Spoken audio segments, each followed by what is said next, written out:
deal with random phone calls from spam likely. Well, anyway, I am Marika Goolsby. I'm a former foster youth and adoptee. That means I was adopted out of the foster care system.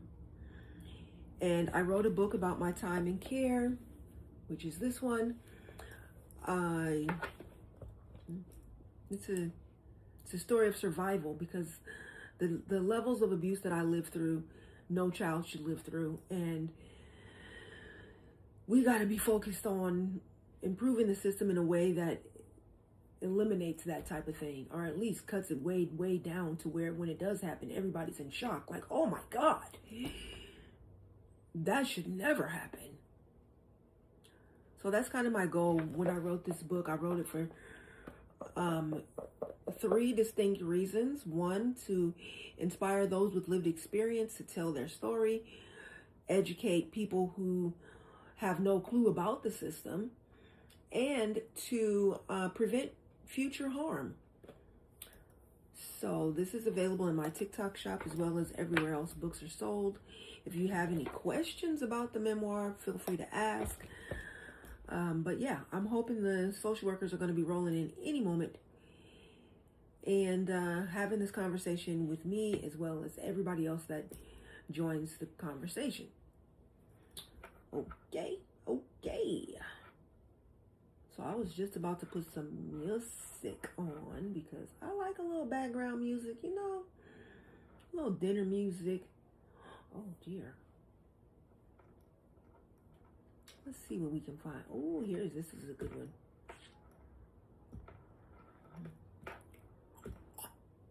Okay. Hey Carlos, how you doing? Nice to see you. Okay.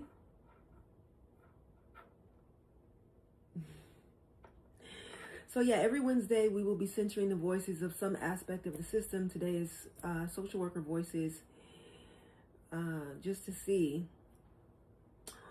what is the system from your perspective. Yeah. Like, from what I understand so far, is many social workers are overworked, underpaid, have way too many cases. Something needs to be done about that.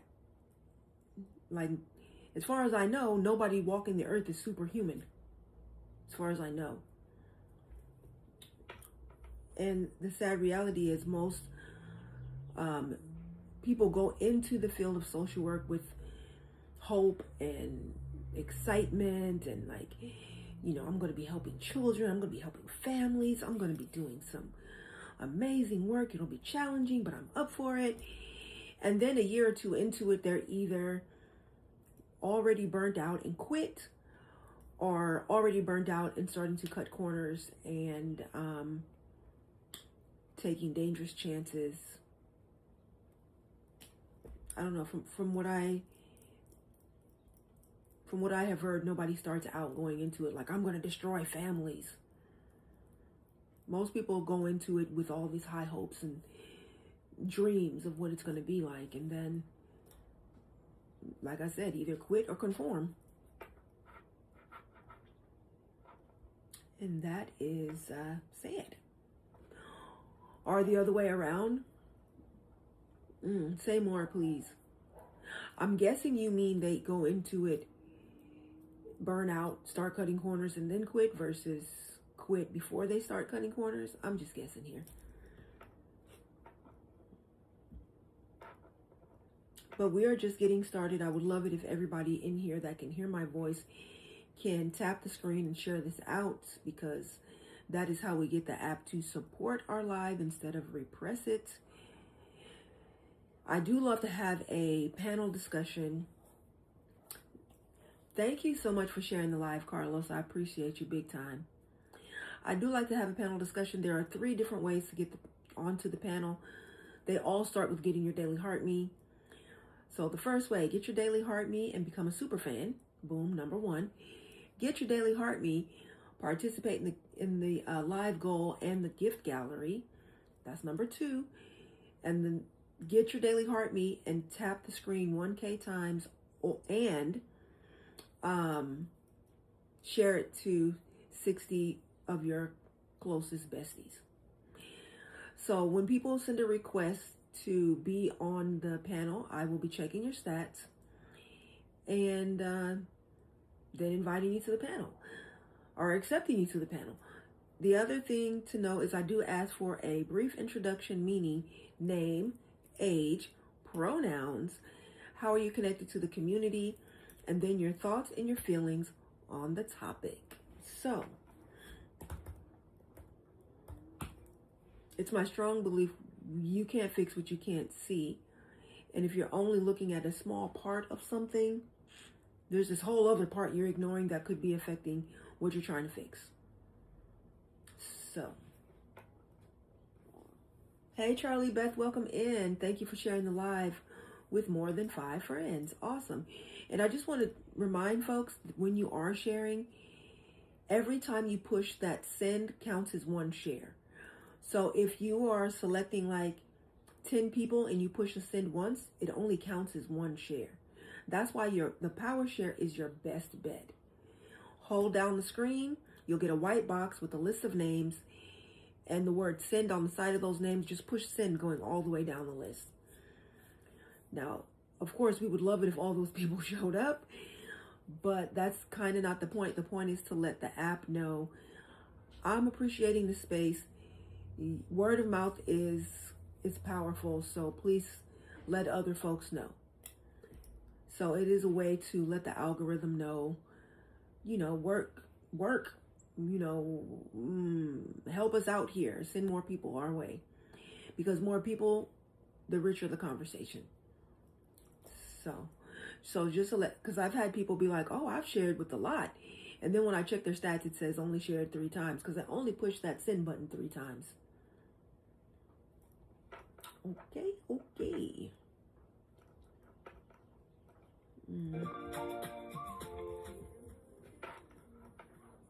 All right, we'll do this. Yep, and we'll do this. All right, so that's the conversation we're having today. Centering social worker voices. I would love to hear from social workers. I have shared this out with the few social workers that I'm connected with, and I hope y'all will do the same. And yeah, I know of a couple of folks that are just freshly graduated with their MSW and are all excited. Like, one person was like, I'm going to my interview tomorrow. And one person was like, I just got my first job officially as a graduate. I'm excited. And I definitely want to stay connected with them because I really want to see how their journey unfolds. I'm really curious to see how their journey unfolds. If they still love it in a month, do you still love it in 2 months, 6 months, a year, 18 months? Do you still love it? Are you doing the work that you thought you were going to be doing? That's what I'm curious about. I have never been a social worker. I have had social workers. And I can admit that was a while ago, and I know there have been some changes, but a lot more are needed in the way that things work. Thank you so much for the repost, EM. I love you. Thank you. All right.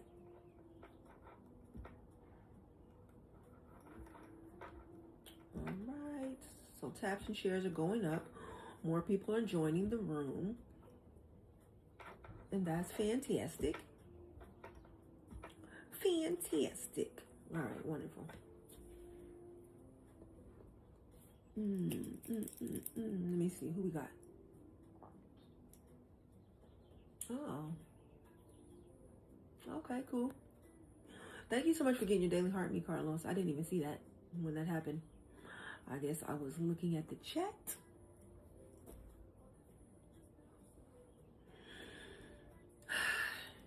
All right.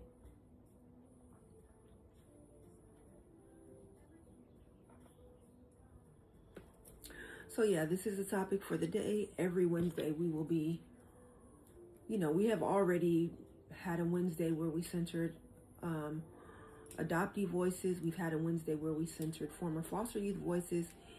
We've had a Wednesday where we've centered foster parent voices. And today is social worker voices. And next Wednesday, it'll be somebody else's, which I think I'm going to decide tonight so I can start making videos about it to hopefully improve attendance. And I have also heard from other live hosts that it takes the algorithm like the first 30 minutes, hey Callie, to start sending people our way, which is kind of, I don't know, interesting, kind of strange to me. But hey, I don't pretend to be an algorithm expert. So thank you so much for the populars. I appreciate you. That definitely helps our popular ranking. So there's the popular ranking and then there's the league ranking. So popular ranking, everybody wants to be in the top 100. And for the league, everybody wants to be in the A league. We are in the C league, which is all right.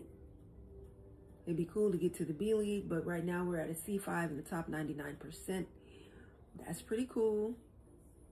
So we can keep moving up depending on how much people are moved to participate in the live goal as well as the gift gallery. We can definitely move up. And if y'all know any A-leaguers that talk about, yes, moving on up. If you know any A-leaguers that talk about foster care and adoption, please connect me with them. Because as far as I know, there aren't any, but I just found out there's 1.6 billion people on this app. So thank you for getting your daily heart me, Carlos. I appreciate you. So there might be somebody, for all I know. There might be. I haven't run into them, but who knows? Somebody knows. Hey, Care Bear, super fan Care Bear is here. When I was doing lives, we didn't have this league thing. Really? Interesting. I know ever since I've been on here, I've been kind of paying attention to who's in what league. And I know for a fact that there are adoptees in the A League. They just don't talk about it. And I think that's interesting. And the only reason why I know is because when I join their live and they read my bio and they're like, oh, I'm an adoptee. Yeah, there are a lot of foster youth too. Right, I'm sure, but they don't talk about it. That's not their focus.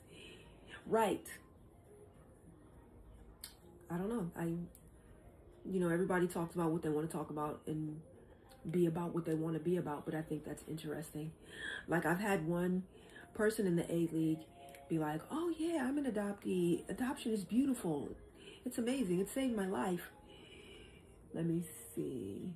Rachel said, how did I unfollow you? TikTok is weird. TikTok is weird. Hey Rachel, welcome in. So yay, we got 5 people in the room. And from time to time, I will read the stats of the room, and I will read the stats of individuals as they request to be on the panel. So like I said, I'm hoping to get some social workers on the panel. Ward was my introduction to adoptee voices. Yeah. What's mine? EM wants to know her stats. Not a problem. Let me see. Thank you for asking. EM's stats are 3 comments. Of course, already got the Daily Heart Me, 3 comments, 89 shares, 614 taps. Bravo. And EM is a super fan and a mod. So you're already quality. But thank you for being an example of kind of what we're looking for. Your shares are there. The likes are getting close to that 1K. Fantastic. All right. Done grooming. Yay. I want to see puppy. Yeah, EM is a dog groomer. A brand new budding dog groomer. And had a groom today. Of a rescue. Yeah. Thank you so much, Care Bear, for tapping that screen. That is what I'm talking about.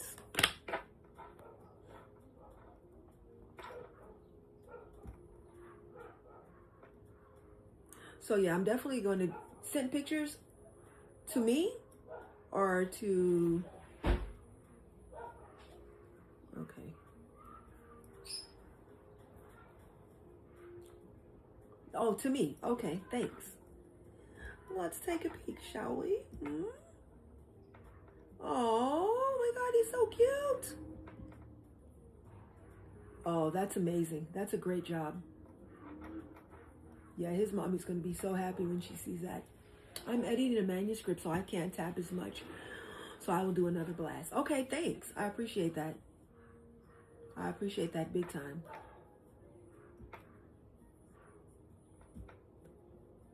Thank you for the teen stickers. She said tapper much? Right. I highly recommend you get a tapper. It's like $2.99. You set it and forget it. Yes. Thank you so much for the shares. It does make a difference. It does let the app know this live is worth supporting. And hopefully soon we're going to get some social workers up in here. Where they at? Where they at? Yes. Definitely. Get the cordless. I'm going to have to get a tapper because my carpal tunnel is kicking. Right.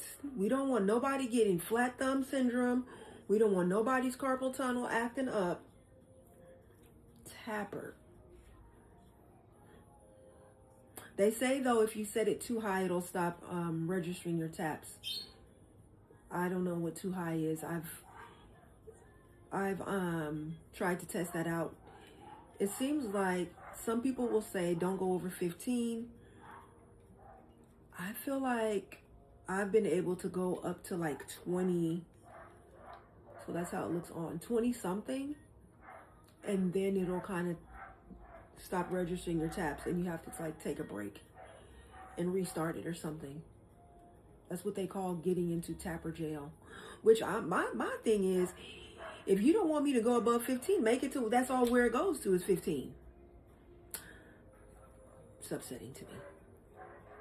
Feels like, I don't know, entrapment. To make this thing go up to 99 and then like, but if you do, we're going to stop registering your taps. Unusual. Unusual. All right. What the? Oh, okay. All right. Welcome in over here. Let me see.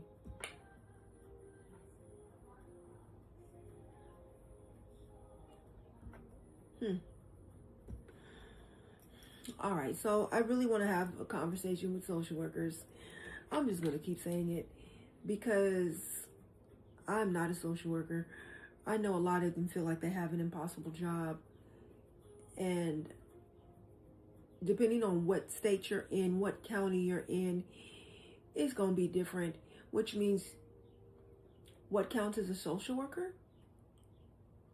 A person who is a social worker by trade, someone that is a MSW working in the field of social work, I believe. Yeah, licensed or unlicensed.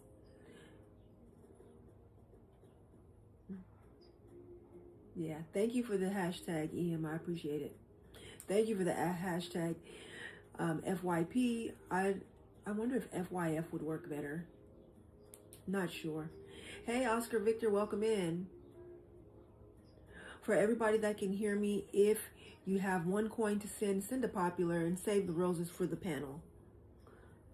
Roses are pretty to look at and maybe they smell good, but they do nothing for the room, whereas populars increase our level on the popular ranking. So save the roses for the panel, but thank you just the same.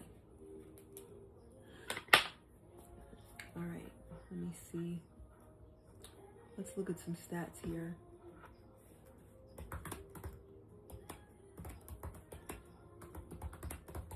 You know, I love to do a quick internet search.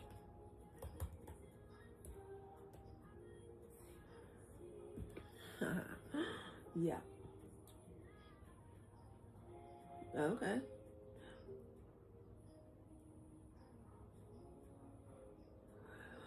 All right. For not first. Say more, Care Bear. For not first. Maybe I missed the other part of that. Let me scroll back and see. It's possible. I missed the other part. Oh, for social worker, are you looking for somebody with letters behind their names? I'm just looking for somebody who's working in the field, honestly, if they have letters or not. But I don't know. I think I assume that if they're working in the field, they have letters. If they are working in child welfare, family welfare as a social worker, I assume they have letters. But I could be wrong about that.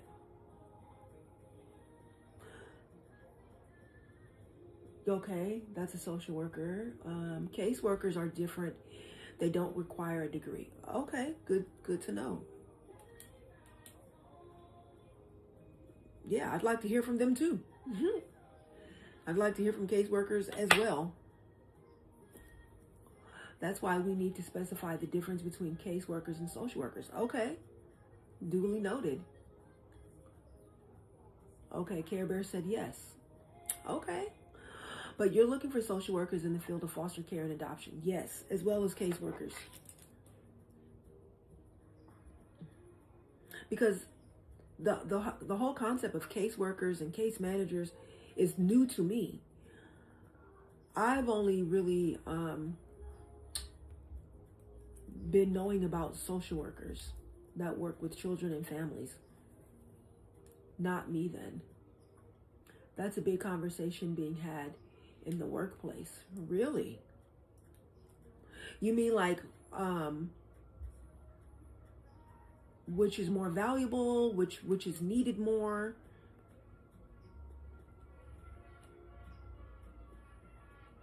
Oh, I see what you're saying. Case workers are doing the work for licensed social workers and don't have the qualifications. Ooh. I could see that. I could see that happening, because if social workers are overworked and underpaid and have caseloads that are way too large, I could see them unloading some of this work onto somebody else, especially the grunt work. Or the experience understanding early childhood development through training. Yeah, I know when I was in school to become an MFT, a licensed MFT, towards the end, I feel like there were people like dropping out of the program and being like, you know what, I'm just going to be like a licensed counselor, or I'm just going to be like it's like something similar, but not really. Also, private foster agencies most often hire caseworkers instead of LSW because of cost. I could see that.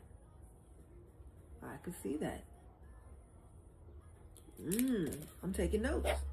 I love to take notes. Caseworker versus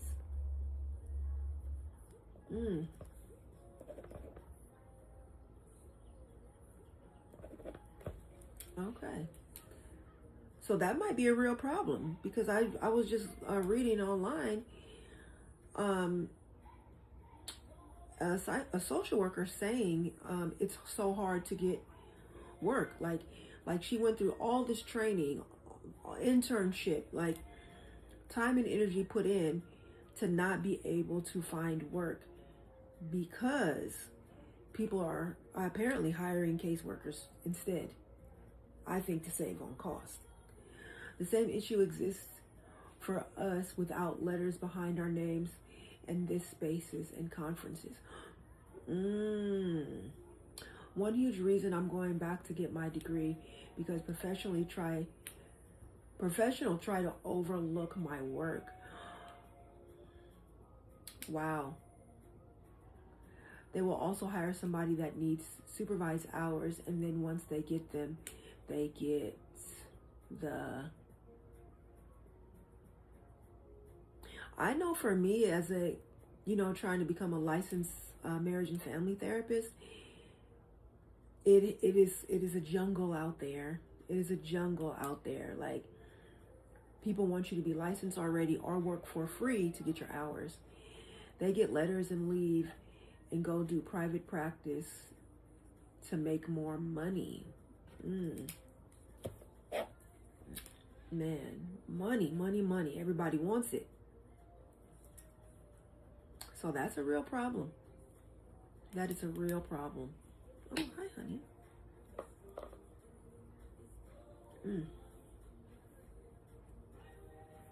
So degree versus no degree.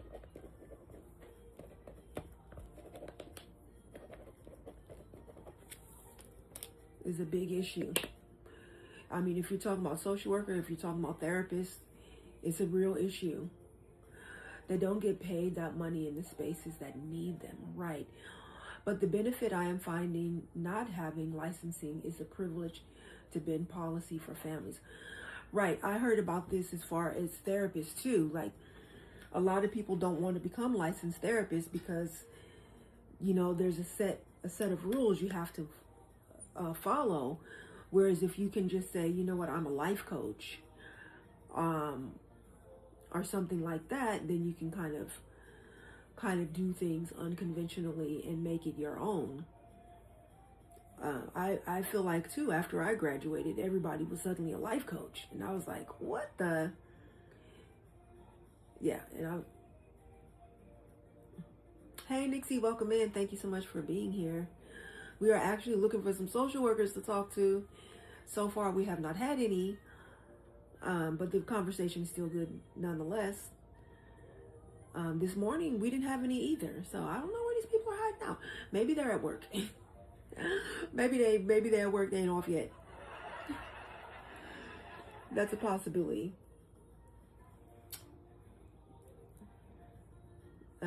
Thank you so much for liking the live and tapping that screen, Carlos. I appreciate you big time.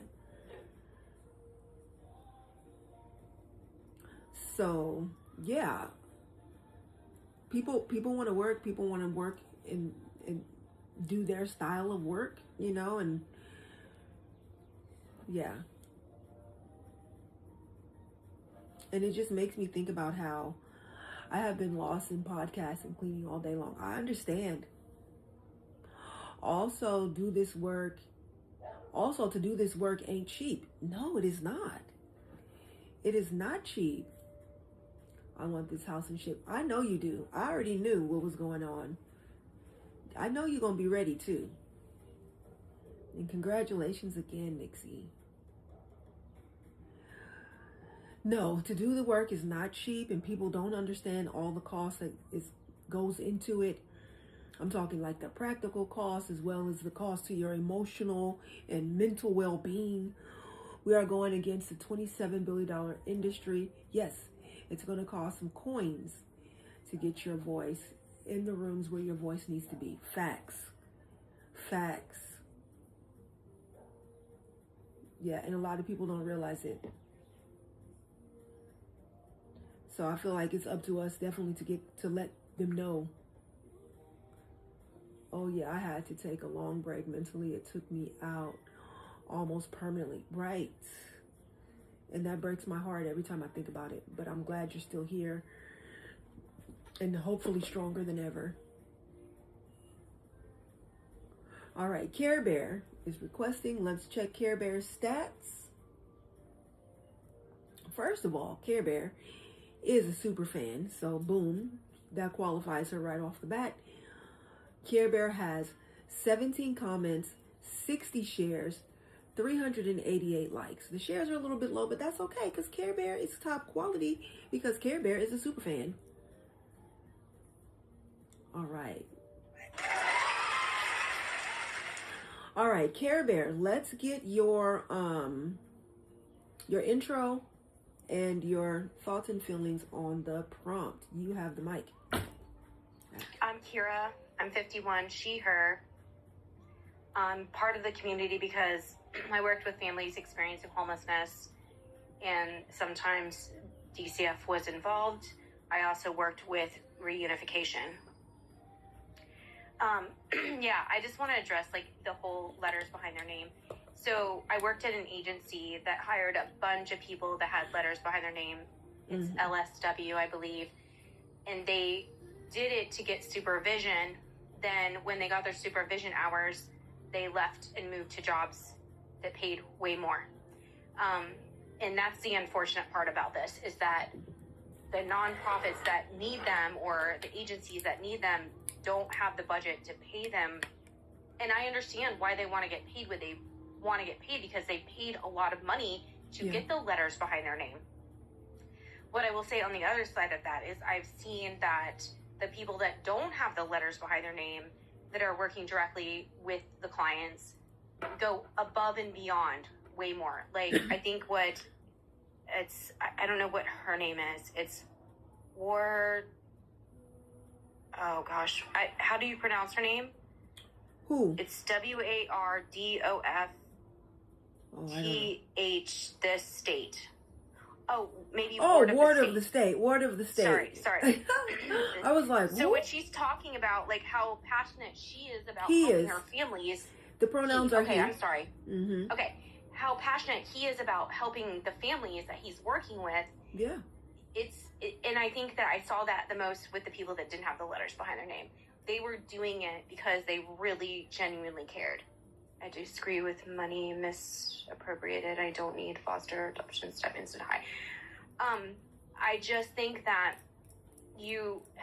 and even the people that are doing the caseworkers, they get paid less. They're not even getting a livable wage.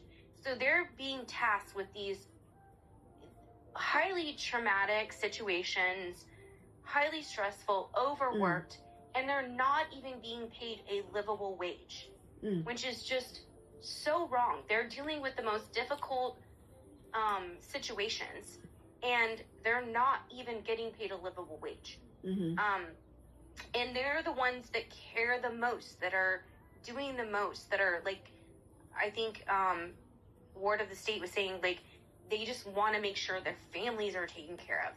And they're thinking outside the box. They're doing everything they can for the families.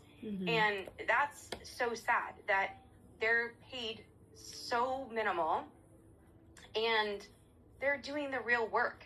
They're the ones that genuinely, most of the time, have the heart that cares so much to do the work. They're doing it because their heart is in it. And like I said, they're the ones thinking outside the box. They're the ones being creative. But it's a whole system problem, because, like I said, you do need the LSWs, because they're trained, and you need them, and they need to be paid properly. They need to be able to supervise the social workers. But as soon as they get like in the position to have that credential, they can go so many places and make so much more money. I had an LSW when my daughter had a cancer scare assigned to me, and I ended up having to find my own resources. That was her job. And I ended up having to do it. And then because I didn't want another family to suffer like we did, I made sure to give her the resources that I found. So, I don't know. I have mixed feelings about it.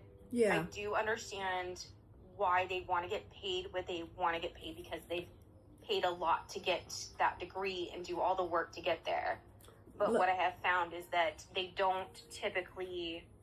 not the ones that's going to think outside the box, fight that hard for the family. That's just my experience. And if somebody in here has an LSW, and I don't mean to be offensive, that's just my experience. Yeah, I just had a quick question for you too. So maybe I'm getting the wrong impression, but I'm getting the impression that folks that have the letters maybe care less than folks that don't. And my understanding is you don't get the L until after you've collected the hours and then get the license. So someone who has the L already is not collecting hours. They've already done that. I don't know the answer to that. Okay. And I don't want to just say that, I don't want to put everybody in a bucket. I don't want to do that, because that's not that's not fair, because I'm sure there's plenty of them. Mm-hmm. I'm saying my experience has been that the people that don't have the letters are fighting harder for the families. Mm-hmm. Again, that's my experience. Yeah. In a limited small county, you know. So I'm sure there's several LSWs out there that okay. And let me go back. Mm-hmm. I have known some that have stayed with nonprofits and did not get paid more and genuinely cared. Mm-hmm. It is a smaller minority that I know of that. Mm-hmm. Okay. But I can think of one person right now that I know they really genuinely cared and really fought for it. Mm-hmm. Is there a comment that I missed? Well, I'm just saying, Molly the Mini said, I can answer for my state. Carlos, Ward of the State, said, your licensing training doesn't necessarily have to be in family work. Okay. No, it doesn't. Because a lot of our people were working with clients experiencing homelessness. Okay. So it was a totally different field. And so that's, again, and so I'm talking about that field. Mm-hmm. And not necessarily someone working foster for care. CPS. Yes. I do know a lot of people that work for CPS, but also I know a lot that have quit because of the burnout and overload, the burden, the trauma that they have experienced. I personally know of a child that I worked with just because they were somebody that was a part of, like, not a part of our family, but was a friend of one of my children. Mm-hmm. And some of the things that I saw that in the household that DCF was pulled into, and they still let the kids stay there, I was appalled. Mm-hmm, just a lot of, like, police involved, you know, DUIs where the child was in the car and they still let the child stay there. So, and I think that this is just part of the problem, is that I don't think the caseworker had the tools to do what they needed to do, or they didn't have. So it was a caseworker making that call. They just didn't have anywhere to place the child, and they were overwhelmed. They actually wanted me to do the case management over the summer. They wanted me, because they knew I did case management for people experiencing homelessness, they wanted me on my free time over the summer to go to the family and check on them. Say what now? Mm-hmm. Yeah, no, I'm not joking. I am not joking. I believe you. They literally requested that, and I was like, no, this is not my job. I you know, like, no, this is your job. Right. And I think and I don't fault the caseworker for asking me. I think that it literally was because they just didn't have the time to do it. No time because too many cases? Yes, and their hands were tied in so many ways. Mm-hmm. Also, many caseworkers are white women who have unpacked internalized racism that affect their job. Yeah.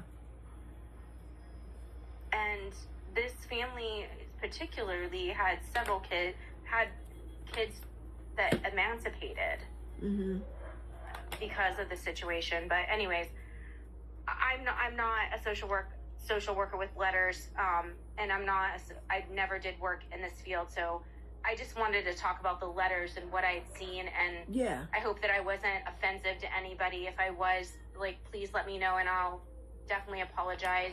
I'm just kind of saying what I've seen in the field that I was in. Yeah, thanks. All right, thank you so much, Care Bear, Superfan Care Bear. I will drop you down and then see who's the next person. All right.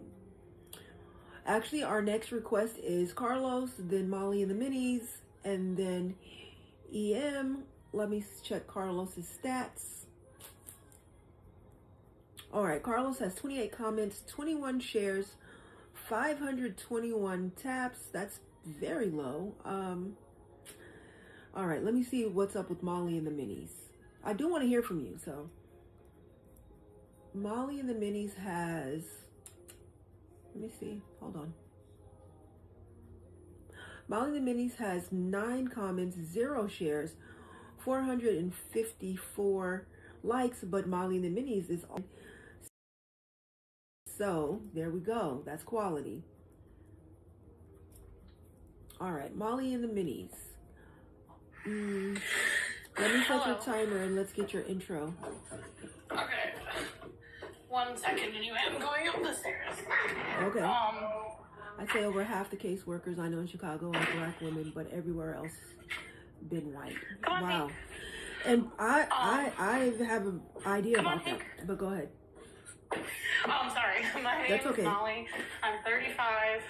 I'm a foster adoption guardianship parent, and I'm kind of honestly doing similar to what I'm sorry, I forgot her name. Care Bear? Care Bear was saying. So I'm done with school for my MSW. I just am doing my last internship. And then my plan is to get my LCSW and work for a private practice. That's what they said. That's exactly what they were saying. Yes. Honestly, I could make more money right now working with DCFS or a nonprofit just because I'm doing an unpaid internship instead of doing a paid internship for them. But for me, it's because I've come to find I can either deal with a lot of trauma. Thank you, Carlos. I'm sorry, hold on 1 second. All humans are quality.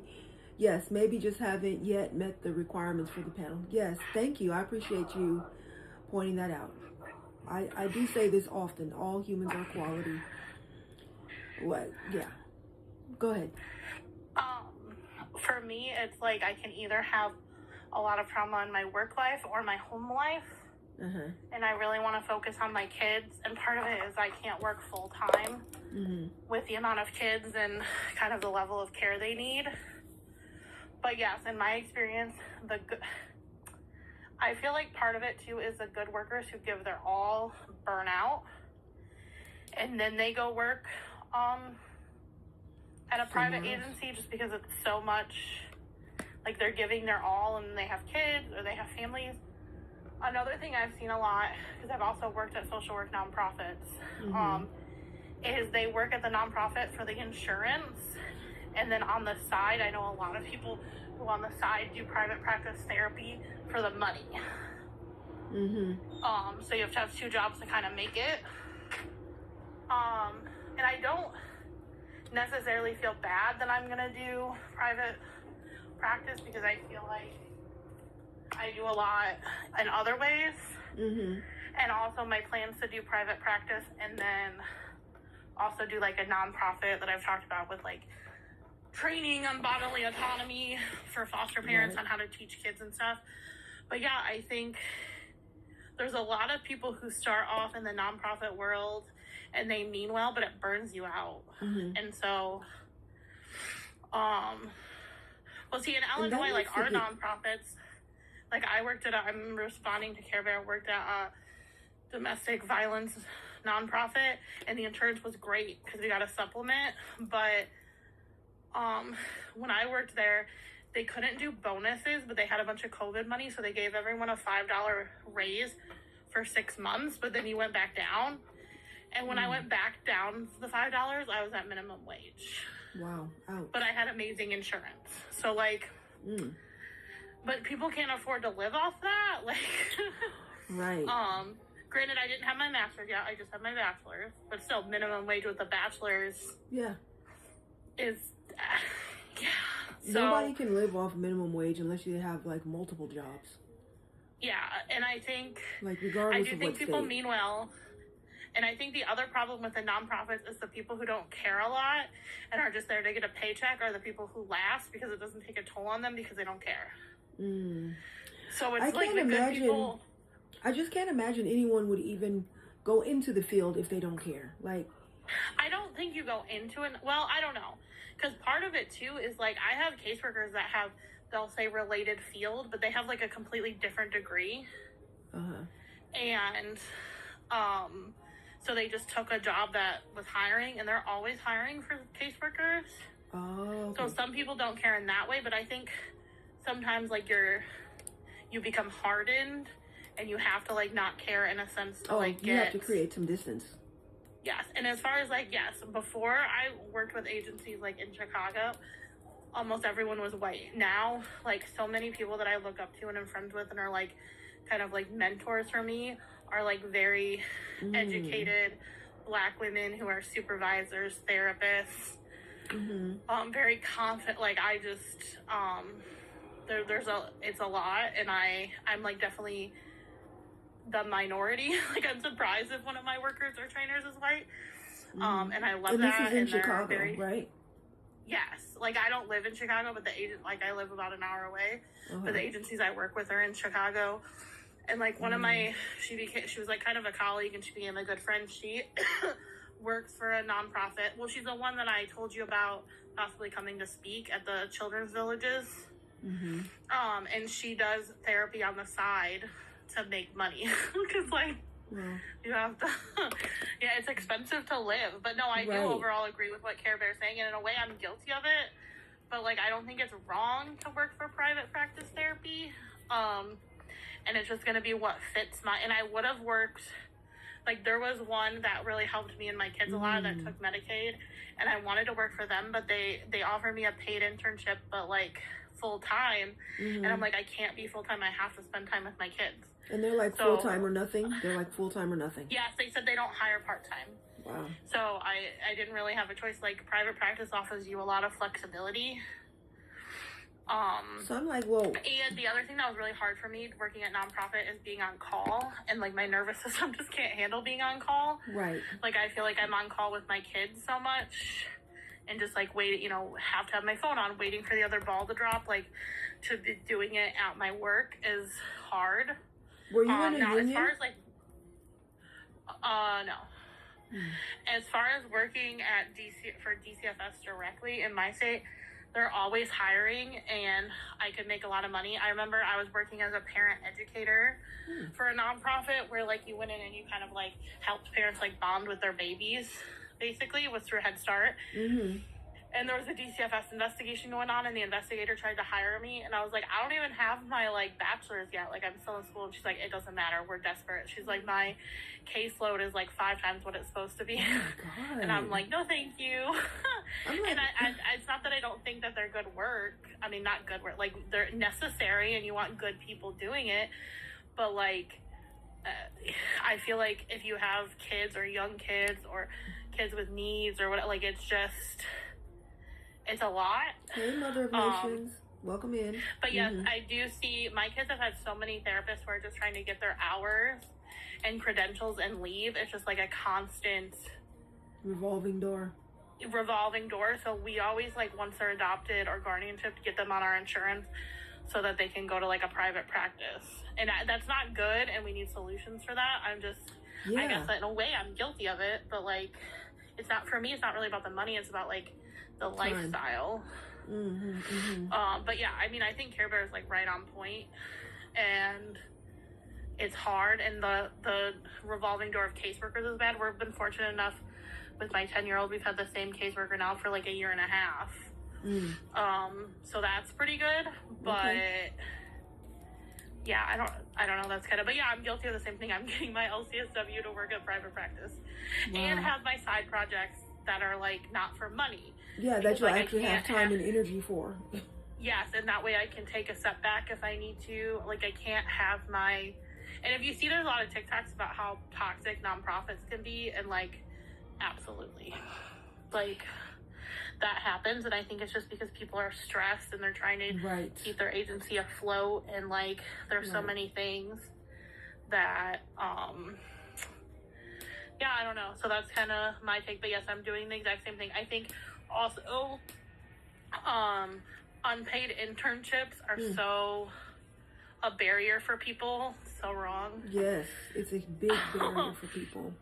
And it's just really unfair and free labor. Like, it's so much free labor. Yeah. And then they put these interns, like, doing that same work that... The actual work, yeah. Yeah, but, like, with really tough cases. Like, I've had that happen with me and, like, for my kids, and I'm like, but what can you do? Like, there's no one available. So, that's... Yeah, that needs to be changed. And I've also been asking at these nonprofits, like, their diversity policy, or, like, what their feelings are. And, like, one agency, they were all white people, but at least they were embarrassed about it. Like, no, that is not enough. Like, it is not enough for them to be embarrassed. Yeah. But, like, what I are you didn't gonna go do? with them. I didn't go with a Christian agency because they had differing views. One agency that I'm hoping to really get is, like, they recently fired someone for refusing to use preferred pronouns. Oh.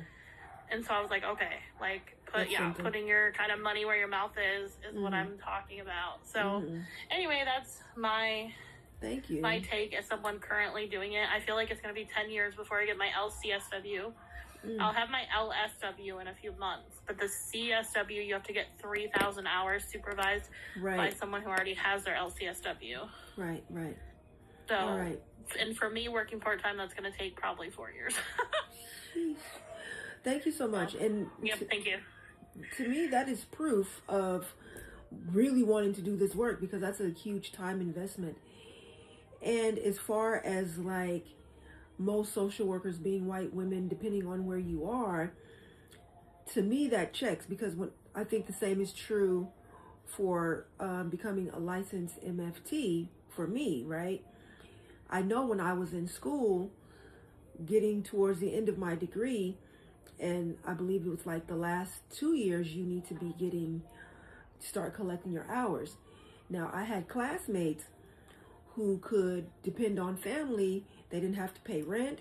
They didn't have to pay utilities.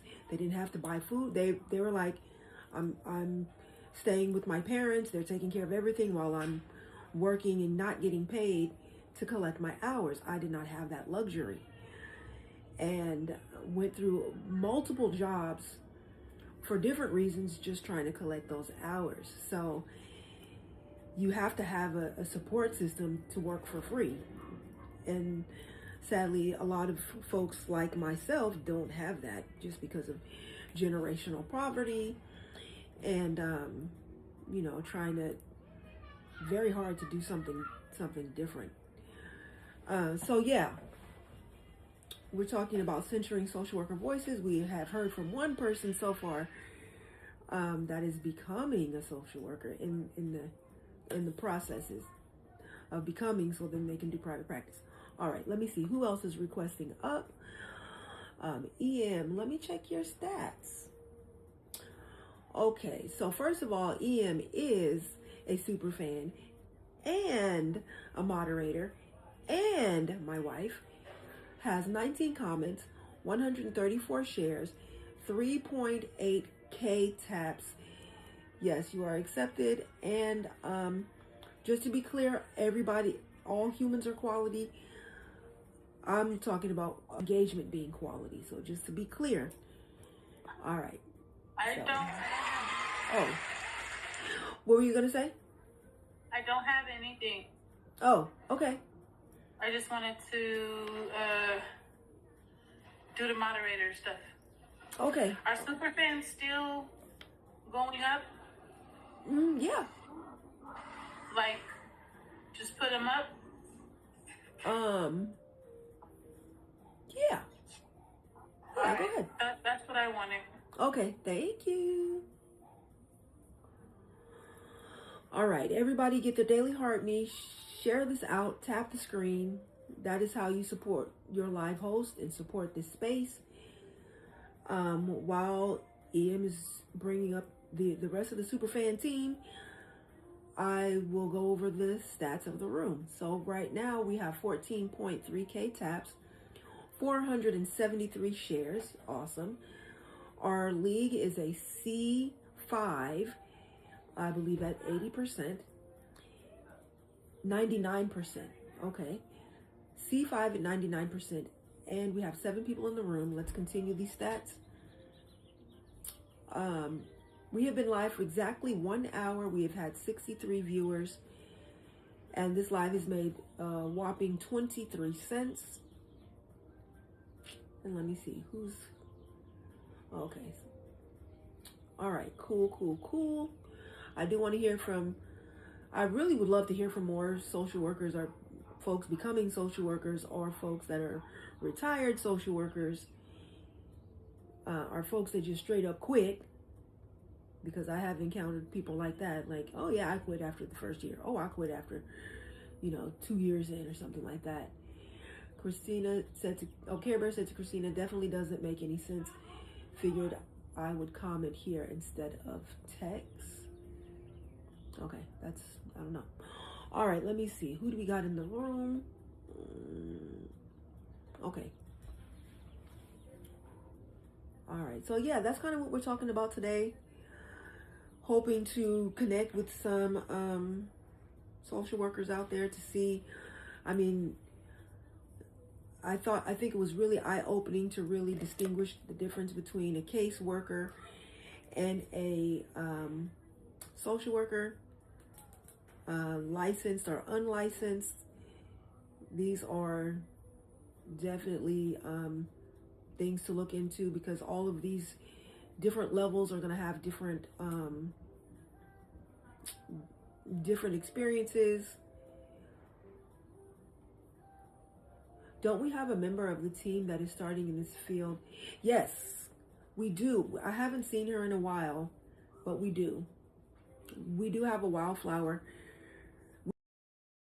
We have more than one. We have a wildflower that recently graduated. We have a wildflower that just is about to start their first job. So we have a couple. I want to say 3. But they don't come to the lives often because of being in school or just finishing up school. And I'm pretty sure the person that just started their first social work job is just kind of getting their sea legs, getting in the field and getting used to everything. So I'll be really excited to hear from them when they do show up. Like, how's it going? Yeah, just all the things that they can share. I remember hearing somebody was talking about starting. Yes.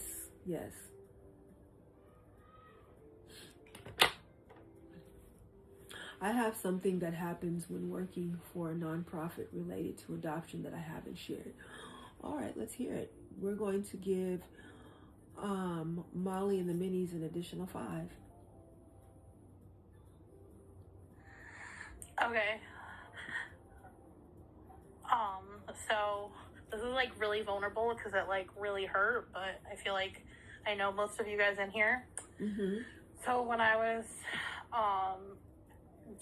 I was a family support specialist at a nonprofit, and during COVID, they were really trying hard to be active.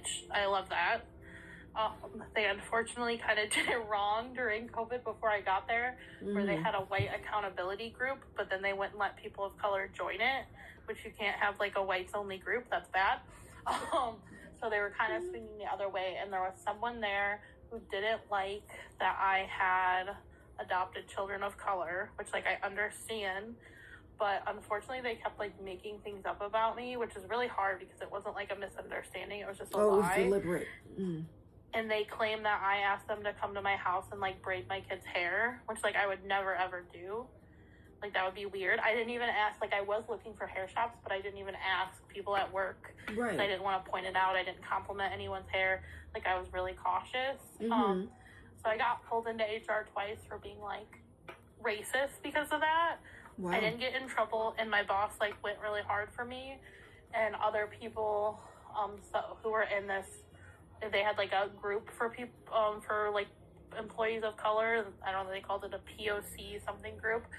And when I was going to like turn in my resignation, one of the therapists who was in that group was coming to like talk about a couple of people there and like express concern because the group was getting really radical and like threatening violence. So it wasn't just me, but it was just really uncomfortable. Like, I understand like some people don't think that white people should adopt kids of color, like, and I get it, but like also to know someone like hated me so much that they were like making stuff up.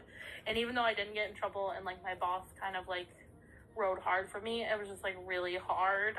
Yeah. And I eventually quit just because it just felt like you couldn't say anything. And that sounds like really like I'm not like being anti-racist, like obviously, but like it just made me so uncomfortable, and like I couldn't ever like and I'm not one of those people who's like in normal life like, oh, I have kids and they're adopted and blah blah blah, I'm so great. Like I hate that when people are like, you're so wonderful. But like there were times where I would just like mention my kids, and my kids were older, so they had social media. And so like it was obvious, like some of them were adults, so it was obvious like who they were. And it felt like I was like supposed to hide it or something. I don't know, it was just really, it made me really sad, and I didn't know how, like, it was uncomfortable to work there after that, even though, like, you know, not very many people felt that way. It was a small few, but, like, those few were the loudest. So I don't know, that's just, like, what happened, and, like, I get not everyone agrees with it, and I understand why, but, like, it's still, I can't help that it, like, hurts that they would, like, make things up. Yeah, and it's funny because I'm one of those people who thinks if a like family of the same ethnicity is available, that is usually better. Like I would actually tell my kids like, I'm sorry that like there wasn't, you know, I'm sorry that you have to be with someone that looks like me. Like I'm glad you're here in the sense that I love you, but like I understand that that's hard. I've had kids like decide not to get adopted by me because they would rather be fostered by a family that looks like them, even if there's no adoption available, and I support that. Like, I understand why someone would feel that way. Yeah. But it doesn't, it's still just, it was really hard. I don't know, that's all I can say. Yeah. And it's like, they tried so hard to be perfect that then everyone was just like, the pendulum was just constantly swinging one way or another, and everyone was like uncomfortable. Another thing you couldn't do is say like husband or wife or something. You had to say partner. Oh, okay, yeah. Yes, you had to say partner, which is fine. I had never heard of that, but there was just so many rules that were constantly changing that it was hard. It just like made it really difficult to like feel comfortable. And I'm not like, I think if you're being racist, someone should call you out. Like I'm not saying that. I'm just saying, in my experience, it was really hard, and a lot of people were really unhappy, and a lot of people left. And so, I don't know, that was it. All right. Well, thank you so much for sharing. That's it. That does sound like a lot, you know. Yeah. Yeah, I don't know. All right. Let's see. I guess we can just go up the list with who we have not heard from. Thank you so much for gifting the panel. It takes a lot to be on the panel and to reveal your thoughts and feelings about any given topic. So yeah, today we are talking about attempting to center social worker voices, but we haven't had any so far. Well, we've had one. Molly is brand new, beginning this journey. So we talked about the difference between a caseworker and a licensed master social worker, or just a master social worker. So yeah, there's categories to this whole thing, and different pay scales, and different duties. And do you work for the county, or do you work for a private agency? Like, there's so many different things that go into it. And depending on what your education level is and what who you're working for, how long you've been doing it, you're going to have a different feelings about it, different thoughts about it. And my thing is, as far as child and family welfare, we need to see all the views, all the angles, because you cannot fix what you cannot see. If we're not getting a full picture, if we're only looking at this one little corner right here, but there's this whole other area of the picture that we never look at, how can we ever fix it? In my opinion, we can't. All right, Nixie, did you want to chime in on this?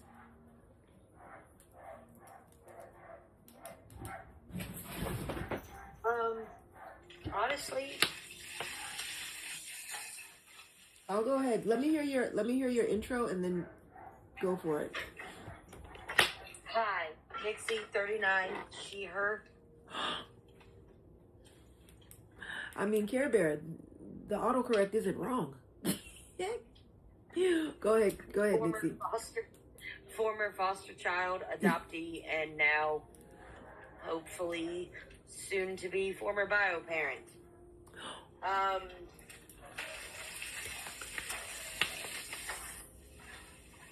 I don't really know what to say. I'm not a social worker. I don't know what they have to deal with. Yeah. All I can say is that I feel like the social workers involved in my case really kind of dropped the ball with the whole thing. Especially not checking up on, well, first of all, not making sure that the exams that they wanted to do were in a timely manner. Like, I mean, what are you going to find one way or another 3 months after the fact? This is true. Right? So, like, and also just not communicating. Like, they told me on May 4th that I was going to receive paperwork in the mail, and here it is, May 20th, and I've still not gotten it. So, like, I understand that they're probably overworked, but, like,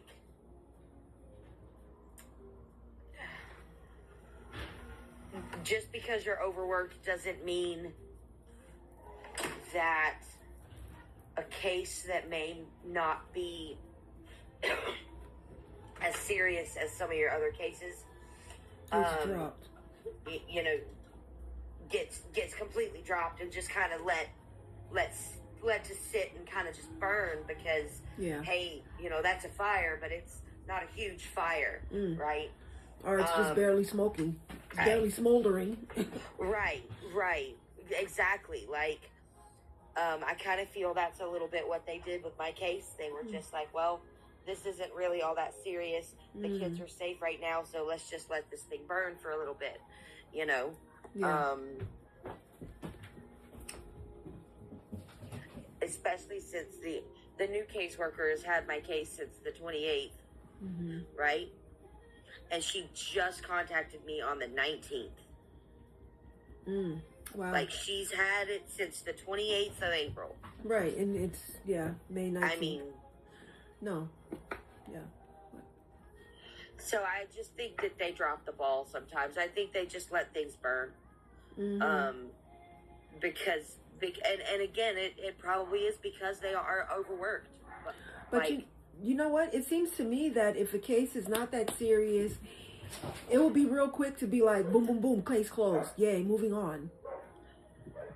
Right. It feels like it should be the other way around, where, like, okay, I've got these 4 really, really easy, almost open and shut cases, you know. Right. Let's knock these out real quick, and then I can focus on these next really bad cases, like, with all of my attention. Yeah. Like, I don't understand why they seem to have the opinion of, well, if it's not that serious, kind of let it burn. Let it burn, you know?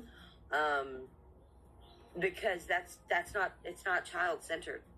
You know, it's every day that kid is away from their parent, it's causing more trauma every day. Yeah, for the parent and the kid.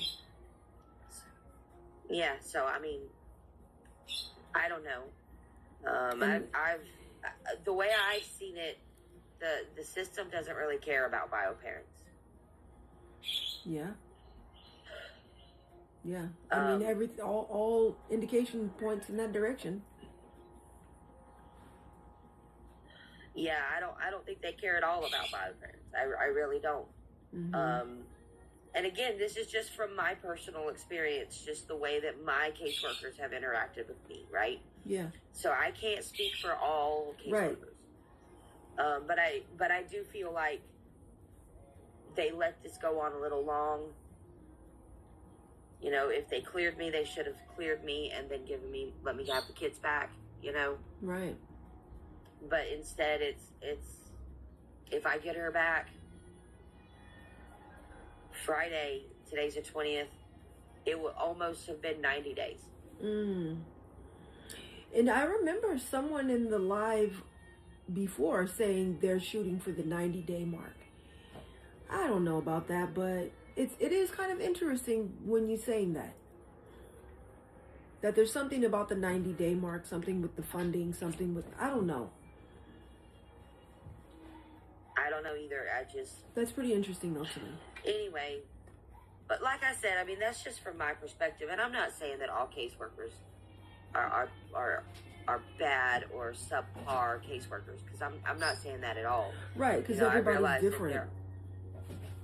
Right, like I realize that there are some great caseworkers out there. Right. Unfortunately, my experience with the system tells me that the bad caseworkers outweigh the good ones. Because all the DSS caseworkers I've ever really worked with have been this way. And they all have been caseworkers and not licensed social workers. Because we're just talking about the difference. I think so. Okay. I think so, yeah. Yeah, because it's believed that... No. Okay. I don't remember. Okay. I think I remember that LSW after at least a couple of them, so... So it's a mix. It's not like this case is at this level, so caseworkers, whereas the more serious cases are going to be dealing with a master social worker. I don't know. I know that at least one of them had LSW behind their name. The rest of them, I don't think they did. Okay.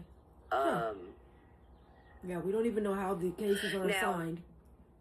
Now wait, that I'm actually, I think the one that came with the police the night that all of this happened, I think she was the LSW. Okay, and then after that, everybody else was just a regular caseworker. They were just a caseworker. Interesting. Yeah. Okay. So I think that since it was I think that since they wanted to immediately remove the kids, they sent an LSW. Okay. Wow. Okay, that is interesting. I mean, and that might not be what happened. I don't know. You know, that might not be what happened, but I think I remember LSW after her name. All right. Yeah, because we were just talking about how, caseworkers, because they don't have the letters, they don't have a degree, they are paid less, but they're often given the grunt work. Yeah, that's interesting. And I'm pretty sure it's different state by state, county by county. And is it a private practice dealing with it or not? Yeah. It's a lot to learn here, I believe. All right. Yeah, I agree too. I like I said, I mean, I'm not a caseworker. I've never been a caseworker, so I can't speak to what's expected of them. You know, I can't. I've never been a caseworker or a social worker. Yeah. I can just tell what I've noticed from my side of things. Yeah. So, thanks, Christina. And honestly, there's probably very valid reasons why mine was kind of just left a little bit, Yeah. Probably very valid reasons, but. And I think it's super important. It just seems to me those valid reasons need to be turned on the more severe cases. And it should be the opposite. It should be, hey, let's get these easy ones out real fast. You think? Then we can focus on our major cases. So. And I think they should have sat down with you in the beginning to tell you what to expect, because I bet you the fact that this is someone is saying, wow, we wrapped it up in only 90 days. Somebody is thinking that what you're calling slow was fast. I bet you they're like, wow, we really wrapped that thing up so quickly because it was an easier case. It didn't go 12 months. It didn't go 18 months. That was rapid. But because they didn't have that conversation with you, from your point of view, this is at a snail's pace. I wonder. Right. I don't know, but I mean. And I think I do remember you saying, you Anyway. asked, like, about how long is this is going to take. And it's like, well, we don't know. We're doing this and we're doing that. Who knows? So it kind of doesn't allow you to adjust expectation, like, at all. No, it doesn't. Like, there was nothing. There was no indication, no nothing. So. Yeah. Well, thank you so much for chiming in, Nixie. I appreciate you being here as always and being on the Superfan team. You're welcome. No problem. Okay, so we have two Superfans that we have not heard from, which is Christina and Exie. Christina, do you want to chime in on this?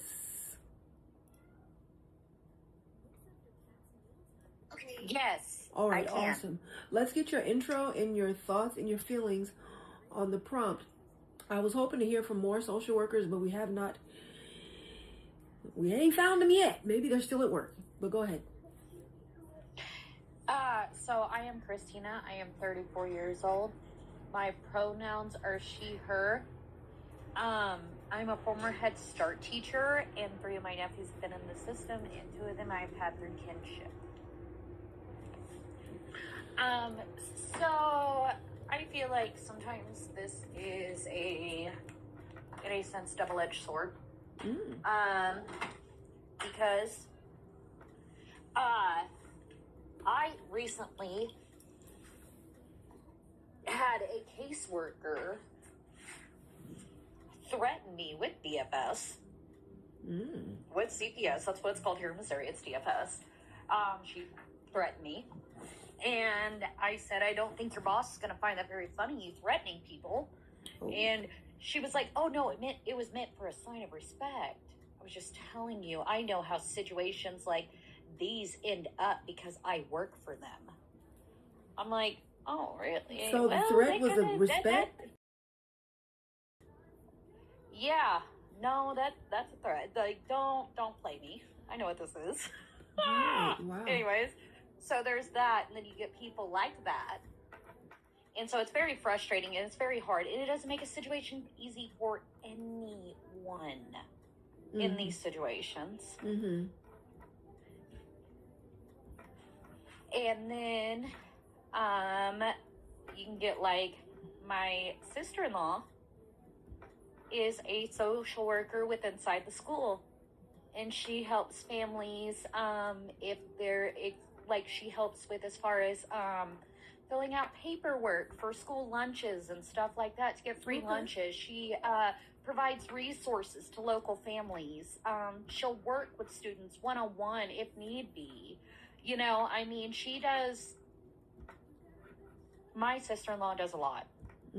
And she goes above and beyond for all of her students. And this is her first year teaching, and she's coming to the end of the year. And she said, I could never imagine another job where I felt like I was actually making a difference in the world.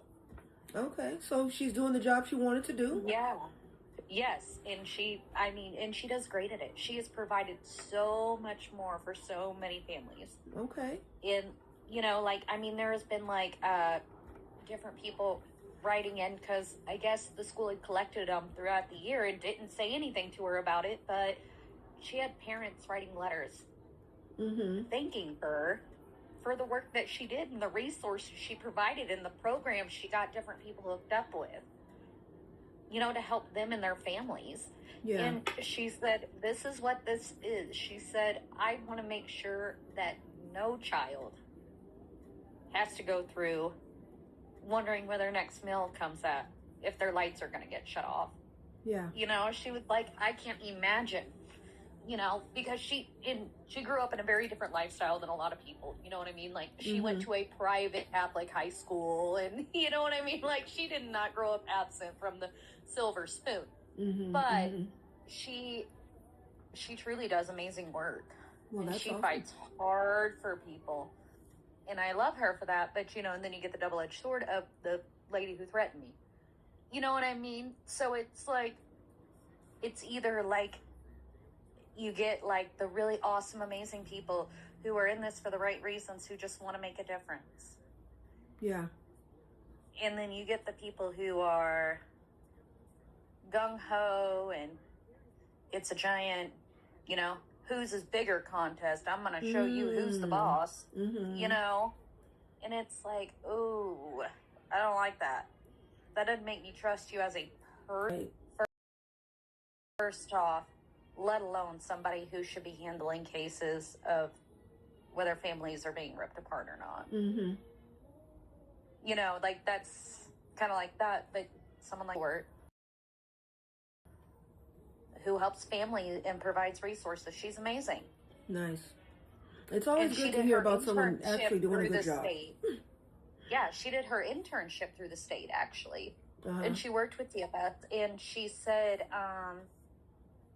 that, like, she was noticing more and more the agency she was working through with, it was the state agency, but she said she was noticing more and more they were starting to do foster the family. And they're in Illinois.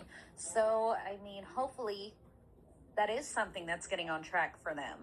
You know, it's more about fostering the family and everything else. Which and is she better. said, I was amazed at it. Because she goes, I thought, I'm going to hate this. I'm going to hate this internship, you know? Because she thought it was going to be much harder?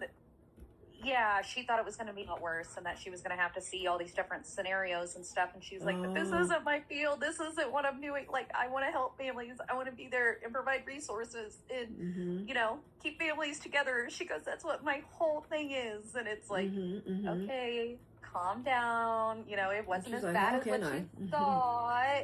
Well, that's always a plus. So, I mean, that was good for her.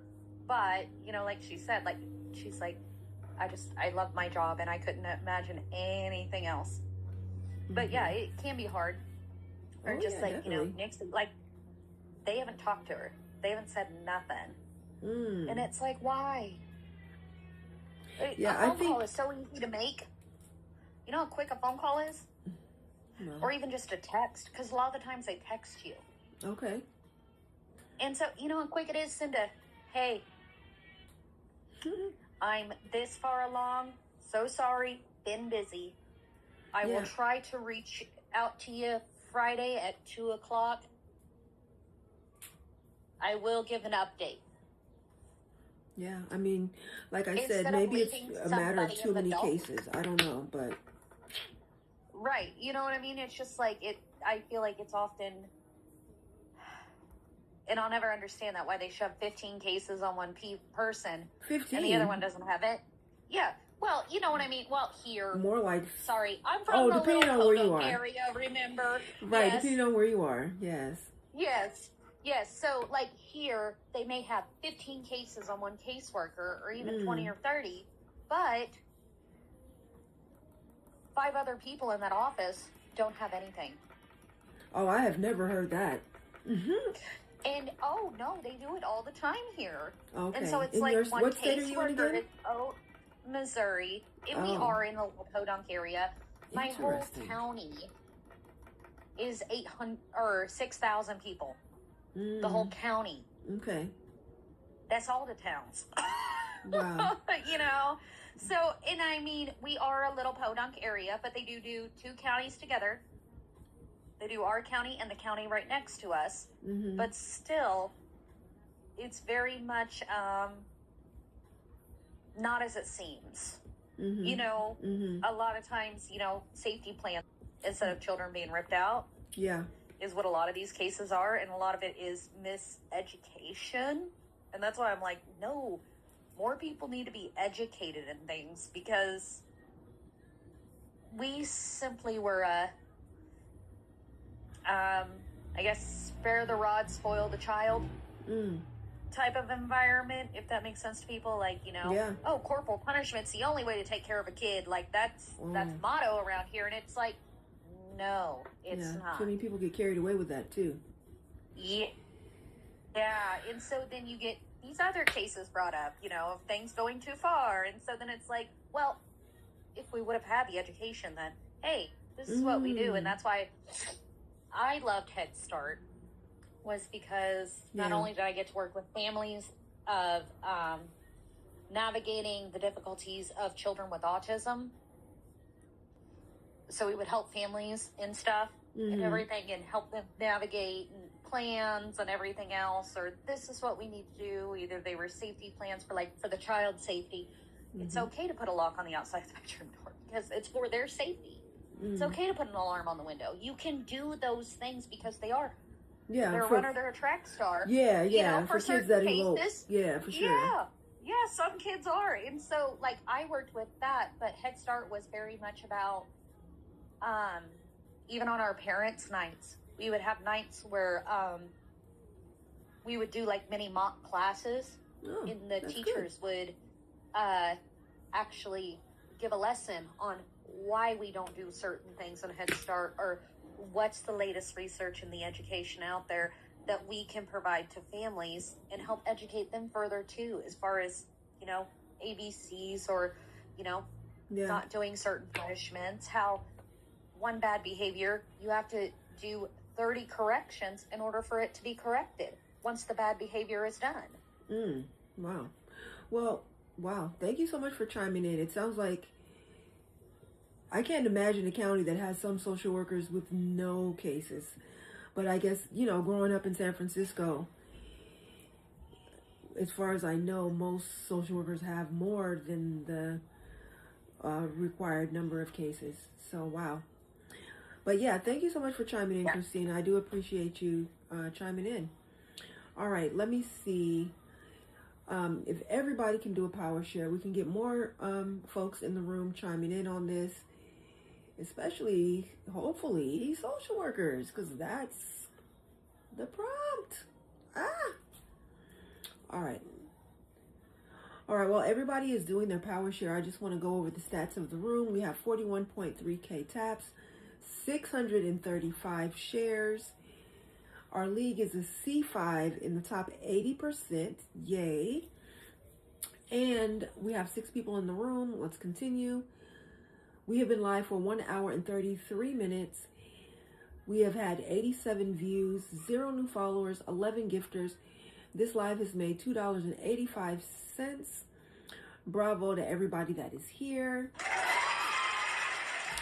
And I just want to remind folks that, you know, the goal of every live is to have 5 new connections. So if you don't mind disconnecting and reconnecting so we can make that quota, that would be awesome. Awesome. Thank you, Nixie. Nixie knows what time it is. Thank you, Christina. Christina knows what time it is. So let me see. What else? Oh, could I just add real quick with the follow thing? Yep. So, no matter where you're at, as far as like stats in the room or anything else, or you're worried, you're like, oh my gosh, if I unfollow you, won't that like erase everything, you know, as far as like my league number, nothing? No, it doesn't. It doesn't at all. You just hit unfollow and then you hit follow again. That is it. So don't worry, you're not going to lose anything, just in case nobody knew. Yeah, thank you. You know? Thank you for that, Christina. And thank you so much for the populars, EM. That makes a difference in our... That's what I was worried about. Okay. No, it doesn't. It doesn't change your status as far as what level you are in the room. Thank you, Care Bear. Yeah, the popular ranking. Let's see where we are in the popular ranking. Why not, huh? Popular ranking is here. Okay, we're in the 99 plus. And the person in the number 1 has 1.1 million populars. So, you know, it'd be nice for us just to be in the top 100, honestly. But yeah, 1.1 million. That's clearly an A-leaguer. So yeah, I do like to look at the rankings just to see, you know, where we're at. You know, we're in the running. You know, we're in the game, so to speak.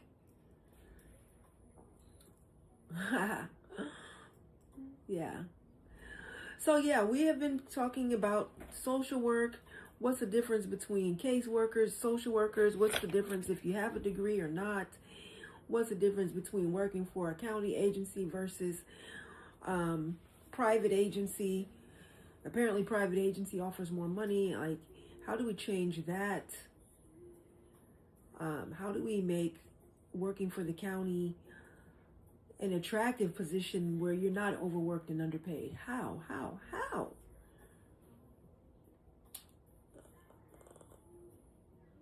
Oh, okay. Yeah, I bet your back does hurt, Nixie. You need to take it easy. I know you're going hard to be ready for Friday, but yeah. All right, let me see what 6 people we got in the room. All right, we have the team in the room, which is awesome. And writing your legislation. Oh, your vote and writing your legislation. Okay, yes. Yeah, I think that's true. And you know, there are multiple unions for social workers, and I think that's interesting. And I wonder, like, what are they doing about this? I'm pretty sure something. I can't believe they're not doing anything. They have to be doing something. And I wonder, you know, how many social workers are in the union. We should come up with a letter that everybody on the team can send to their legislation. Yeah, I like that. I like that idea.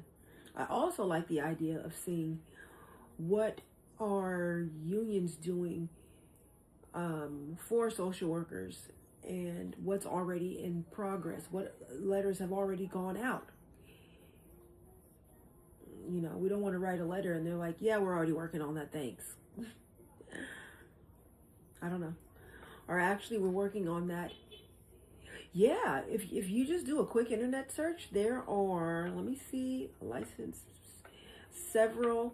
you can join several major labor unions that actively organize mental health and behavioral professionals. So yeah, there's multiple unions. 1, 2, 3, 4. They just list the top 4. Thank you so much for sharing the live, Joey. I appreciate you. Yeah. So the benefits of being a social worker in a union: you get licensing support. Some unions directly assist with continuing education, exam prep, and financial aid for licensing. Caseload caps. Union contracts typically enforce strict limits on the number of clients a social worker can be assigned, protecting you from burnout.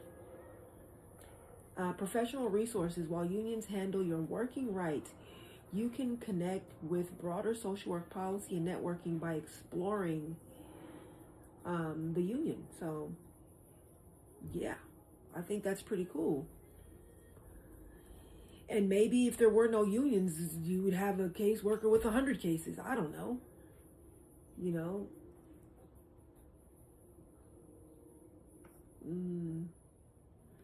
So yeah, it says how to get union representation. Find your existing unit, organize, and then discuss. Talk about it.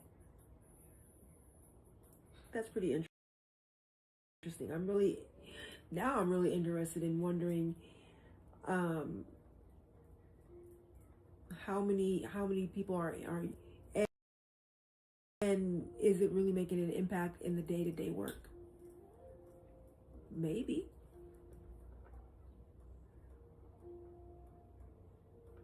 Oh, which unions are best? Okay, there's 2 that are considered best protection and best advice. Huh. So I think that's pretty interesting. And this goes along with me saying, like, you can't fix what you cannot see. You cannot fix what you can't see. And I'm strongly against reinventing the wheel. So we have to know what's going on already before we can make demands. Especially if we're making demands in a way that maybe isn't even helpful. You know, that's why I really do want to hear from actual social workers, actual folks working in the field. currently or have quit, and why did they quit, why did they retire. It says many are union, particularly those in government agencies, hospitals, and larger, nonprofit organizations. So that's interesting to me. But not DCF. That's a good question. So you're saying not DCF is not unionized.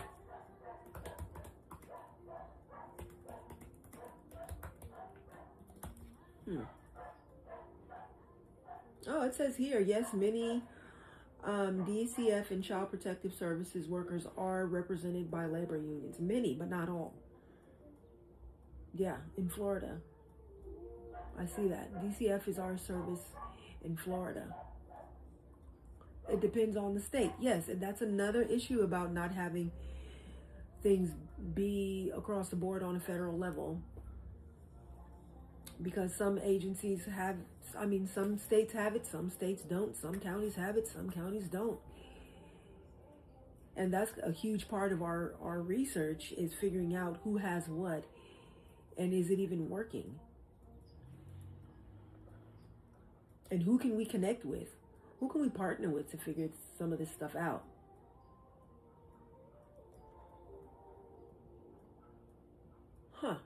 So just by looking at what I'm looking at right now, it says Connecticut have unions, Massachusetts have unions, New Jersey, California, and I'm pretty sure that's just like the top 4 or whatever. Let me see, 1, 2, 3, 4, the top 4, but it definitely doesn't tell you the whole state. But it does say some DCF agencies are ununionized. Oh, no, are unionized, but it's based on state. Yes, I saw that already. Thank you so much for sharing the live, Joey. I appreciate you. Big time. I appreciate anyone who shares out the live, for real. Oh, wow. Yeah, the information is out there. The information is out there, and we just have to tap into it. Go back and read my comment Care Bear said. Care Bear, you can come off mute and just say it.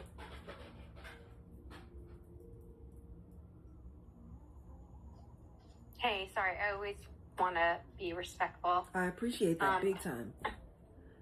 This current administration doesn't want anything across the board. They want everything across the board. They want to send everything back to the states. Mm-hmm. So if there is no like federal like union or anything like that, they're just literally sending it back to the states. Yeah. So that means that some states probably are doing a great job and some states are probably not. So that was just my comment on there. Okay, thank you. Yeah, true. Facts. 100% true. And I think that's a huge problem, that it's so varied state by state and it feels so random. It feels very, very random.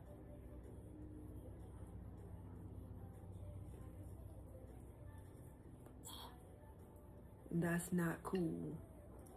Yeah, Nixie had a comment. Oh, okay. Nixie, what's your comment? My comment was just that I don't think some states need to be, I think some states don't need to be making their own rules.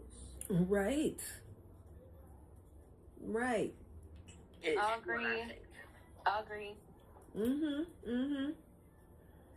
And unfortunately, the state that I live in is a perfect example of one of those states. Mm-hmm. Yeah. So. Agree. So live yeah, in a state that I don't think that. Yeah. Definitely live in a state. Same as what you're trying to say. Mm-hmm. Yeah. So that is the big push for sure. And yeah, I would love for us to like know what other orgs are doing, you know, because we don't need to reinvent the wheel and start from scratch. When there is work we could be supporting as a team instead of, you know what I mean? So that'll be another piece of research that we need to look into. Hey, Miss Keys, A-Train sister, welcome in. Yeah, that'll be another piece of our research. Like right now, we're just in research mode, just seeing who's doing what's been effective, what are people in other orgs focused on. That's just where we are in our teamwork.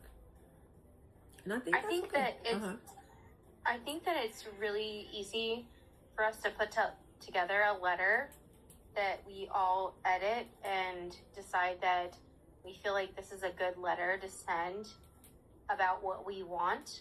And I'm happy to take all the collective advice on the letter and create it. And then it's very easy to just send it out to everybody, and everybody do their best to get as many people to sign it and send it to their local governance. And like I said, I'm happy to do that if anybody wants to help me create that letter. Yeah, and I think the letter needs to, there will be a letter to be created, it needs to be based on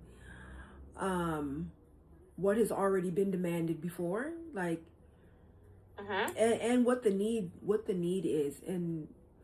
But yeah, we can definitely talk about that more on Monday. Last Monday, I didn't realize it was Monday. You know, I was like, oh my God, until it was too late. And then I'm like, what the? So please forgive me, y'all. It's all good.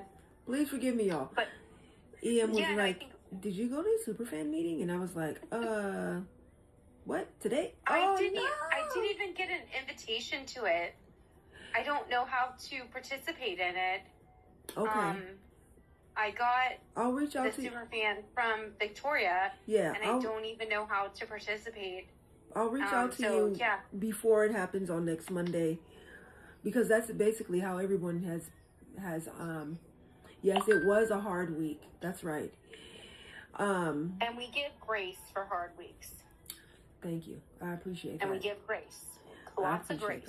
I appreciate it.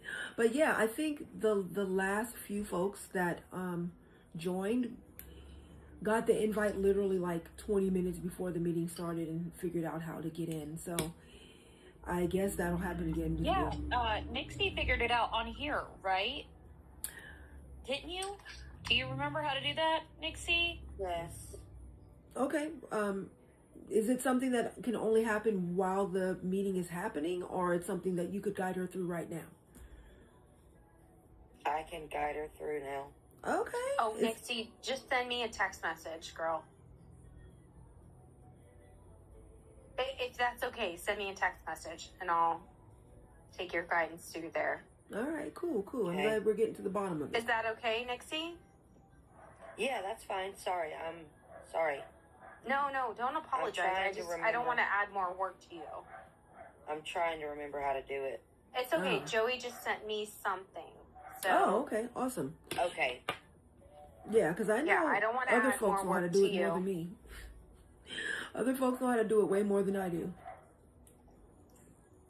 Oh, okay, so Joey just sent you the invite. He sent me something, so I'll look at it and... Perfect. Yes. Perfect.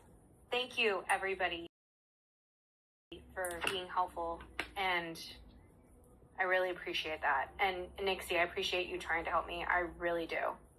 Okay, Nixie just said the invite doesn't work. So I don't know. Oh, no. Yeah, I don't know, because when I joined one, it was through the person's live that I was able to figure it out, but that was a while ago.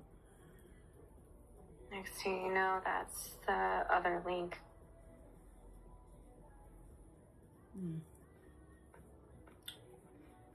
I sent you the invite to the server, not the call.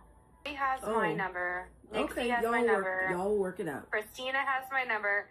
So any of you just send me the link however you want.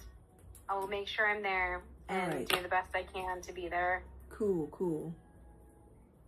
And I'm happy to give ideas and help in any way that I can.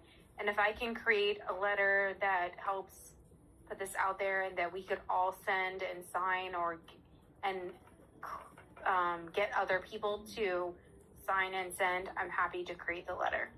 Mm-hmm. Got it.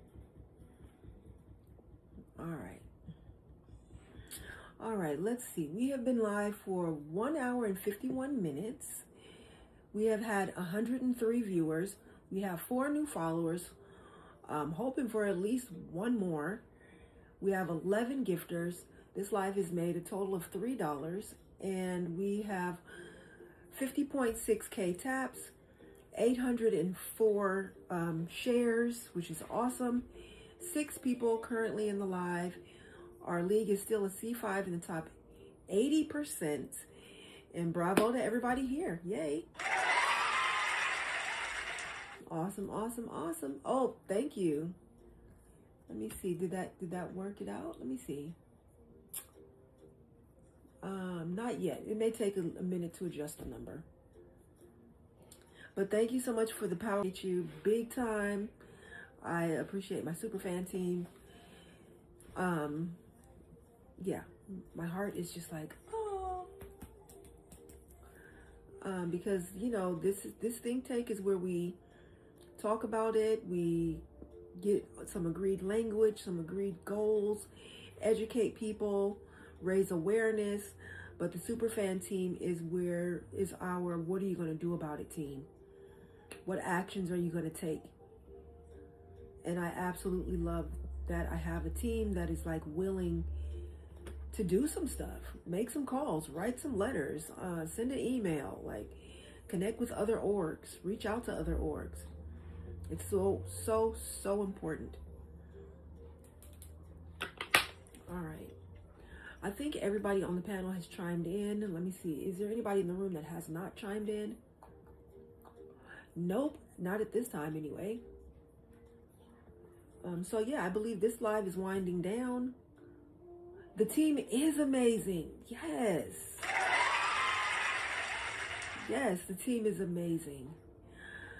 So yeah, I believe this live is winding down. I always go for 2 to 3 hours, depending on how many people come through. And we are just about at the 2-hour mark, a good place for us to stop so I can go eat dinner. And yeah, let me see here. All right, just a recap for the people that are watching from the For You feed. My name is Marika Goolsby. I'm a former foster youth and adoptee. I wrote a book about my time in care. It is called A Flower Called Orphan Girl. It is available in my TikTok shop and anywhere else books are sold. Get your copy as soon as possible. I wrote this book to inspire other folks with lived experience to tell their story, to educate people who have no clue about the system, and to hopefully prevent future harm to children and families. Okay, we'll see you later, Christina. And get your copy. And today we were centering social worker voices. Every Wednesday we will be centering the voices of a population that is a part of the adoption and foster care constellation. Today was social worker voices. Next Wednesday it'll be someone else. And if you are going to stick around for the song, let's tap it out, let's dance it out. And if not, enjoy your wild and wonderful life because you deserve it.